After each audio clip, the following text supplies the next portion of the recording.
Assalamualaikum students, how are you all? I hope you all are good. So this is the class of Pakistan studies and we would start our lecture with the name of Allah, the most merciful, the most beneficent. Bismillah ar-Rahman ar-Rahim. Now we would recite our dua. Rabbi shrah li sadri wa yassir li amri wa ahlul uqdatam min lisani yafqahu qawli. Rabbi yassir wala tuwassir wa tamim bil khair. Sallallahu alayhi wa alihi wasallam. Sallallahu alayhi wa alihi wasallam. Sallallahu alayhi wa alihi wasallam.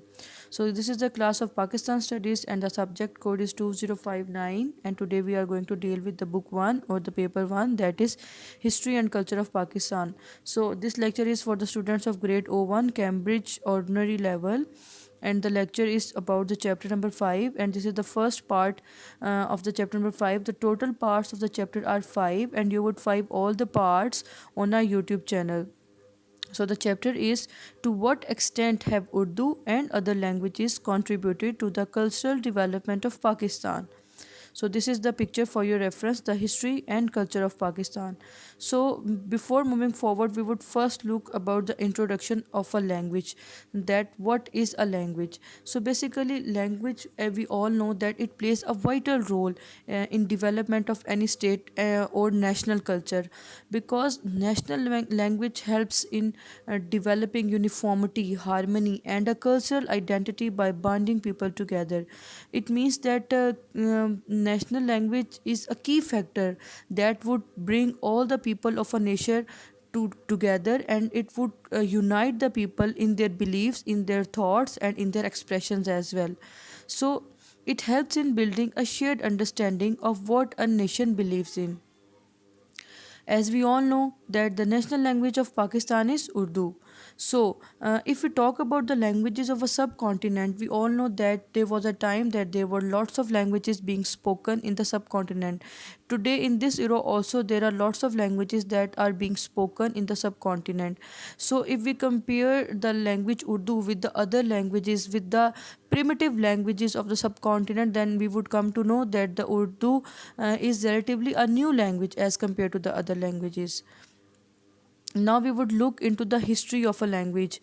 When Islam arrived in subcontinent, there were many languages that were already present there, because there were a lot of rulers who came to the subcontinent and conquered it. So every ruler used to bring a unique language of his own with him. For example, Arabic or Turkish. Most influential language was Persian at that time, and it was the official language as well during the Mughal period in the court of Delhi. It was adopted by poets and scholars as well, like Amir Khusro. It's a well known. He has a well known fame. The name is well known to all of you. So he also adopted this language and played a vital role in its development. Shah Waliullah translated the Quran from Arabic to Persian, so more people could read and understand it. Because at that time the most prevalent language in subcontinent was Persian. So Shah Waliullah realized that he should bring the Muslim closer to one another on the teachings on the basis of Islam. So he decided to translate Quran into the Persian language, so that many of the Muslims would take the advantage and learn the Arabic and the teachings of the Islam. So it was a key point, to unite the Muslims in the subcontinent under the ruler of the British. And there were many Sanskrit books which were also translated into the Persian language. It gradually started spreading in the subcontinent. So first, I would talk about Urdu. As you can see, this piece of art is from Illama Iqbal. This is a piece of poetry of Iqbal. You can see that. Now the point comes in our mind, that what are the factors that made Urdu as a national language of Pakistan. So the question arises, why was Urdu chosen as the national language of Pakistan? And from the paper's perspective, this question is very very important, because it is revised in many of the past papers. So you should carefully know, understand and know the reasons why Urdu was chosen as the national language of Pakistan. First, we should know about the origin of Urdu, how it was originated.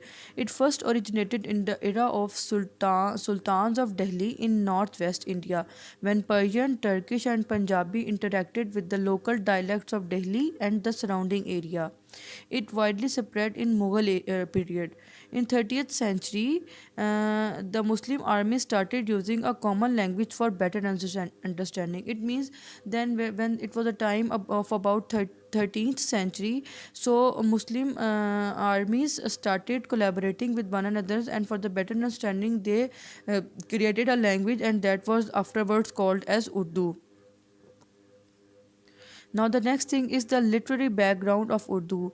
Urdu has a very rich background because we know that at every time Urdu has been the prevalent language. If we talk about the poetry, if we talk about the magazines, if we talk about the books, so Urdu has a rich literary background. So Amir Khusro played a significant role in its early development. Many influential personalities enriched Urdu prose and poetry, producing numerous literary masterpieces. Emperor Muhammad Shah and Bahadur Shah Zafar also took interest to promote it, as we know that Bahadur Shah Zafar later became a well-known poet as well, and he has a masterpiece poetries in Urdu. Prominent names in Urdu, famous poets such as we all know these names: Mir, Sauda, Dard, and Ghalib. Influential writers Hasrat Mohani, Majaz, and Jazbi. In early 20th century, Dr. Ilama Iqbal, Dr. Nazir Ahmad, Muhammad Hussain Azad, Maulana Altaf Hussain Hali, and Allama Shibli played key role in producing masterpieces of Urdu. So these are some of the names that are most prominent, most influential. Other than these names, there are multiple people present who have worked really hard. They have tried their level best to promote Urdu and produce such a great work in the field of Urdu language. Unity amongst Muslim. As we all know that many religious books were written in Urdu. If we talk about the most notable thing, it was a translation of Quran in the Urdu language by Shah Abdul Qadir. So this developed unity amongst the Muslim, because people who were speaking Urdu, who learned Urdu, they started learning Quran in Urdu, so it created better harmony among them. Other than that, it helped in bringing Muslims together and share their common views. So it was good for the Muslims to understand the language and to come close to one another and to share their views and point of views with one another. So the exchange of the notions was very important in that. Role of Urdu in struggle for independence. As we know that Muslim not only fought for their rights but also to defend their language. In 20th century, Urdu played a key role in struggle for independence. Formation of Muslim League not only protected rights of Muslim but also protected Urdu language. The British made English the official language for administration. So this was the time when British and Hindus, they both started ignoring Muslims and their language as well. So it was very depressing and suppressing for the Muslims as well. So Sir Syed Ahmad Khan set up a society and he tried his level best to support Urdu. He also taught Muslim about the Urdu, that they should learn the Urdu alongside the Western education. So it was the turning point when Muslims realized that they have to protect their own self, their rights, and their language as well. However, there were some Muslims also who opposed Urdu language. The biggest example of this scenario is Bengal province, which is nowadays called as Bangladesh. At that time, Bengal province, Muslims were in majority, so they had a belief that Bengali should be accepted as a national language and Urdu should not be accepted. But as we all know that Qaid Azam had a great belief that Urdu would perform well and Urdu has a great potential. That was the reason that Urdu was selected as a national language. So this slide is about Urdu as a national language.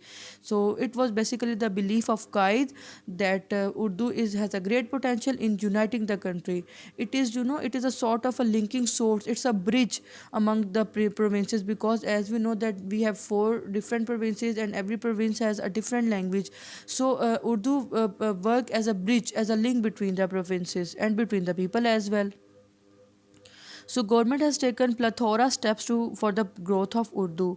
In many educational institutes, source of medium is Urdu. For the television and the radio programs, as we all know that Urdu is widely used, and the plays and films in Urdu are not only popular in Pakistan but in the other Asian countries as well. So Urdu novels, magazines, poetry, newspaper, these are widely available and they are widely used. So what comes next? So this is the figure that about 100 million people speak Urdu language around the globe. So we would say that globally approximately 100 million people are there who are speaking Urdu. So, but if you talk specifically about the Pakistan, so you would see in the graph that Urdu is spoken by only 8%. So you can see that the amount of people speaking Urdu in Pakistan is relatively less. So the larger part is of Punjabi. So but the national language is Urdu, and it is about 8%. So this was all about the Urdu language. We would cover rest of the languages like Balochi, Pashto, Sindhi and Punjabi in other parts. So stay tuned and stay connected. Watch the other parts as well for better understanding. Thank you.